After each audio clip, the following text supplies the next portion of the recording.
Ko'pchilik uni faqat Miss O'zbekiston deb biladi, lekin Niginaning bu muvaffaqiyati ortida kutilmagan va og'riqli sinov yashiringan. Uning bolalikdagi orzusi moda emas, balki maxsus bo'linmalar safida xizmat qilish edi. Ammo taqdir unga butunlay boshqa, koinot darajasidagi sahnani tayyorlab qo'yganini bilmagan edi. Nigina bolaligida peshonasidan juda og'ir operatsiyani o'tkazgan. O'sha payt u moda olamidan shunchalik uzoq ediki, modellikni shunchaki chiroyli rasmga tushish va o'zini bu sohaga begona deb hisoblagan. Qo'shiqchi bo'lishni xohlaganida esa uning onasi to'ylarda qo'shiq aytadigan artist bo'lasanmi deb qarshilik qilgan.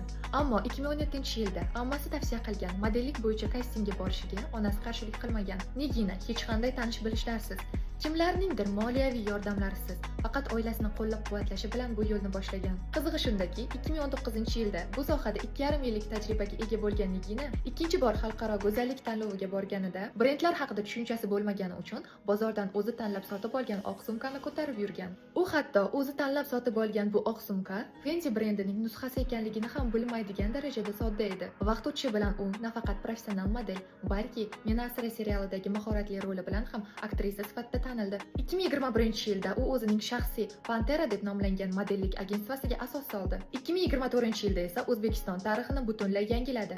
Meksikada o'tkazilgan Miss Universe tanlovida mamlakatimiz bayrog'ini jahon sahnasida baland ko'tardi.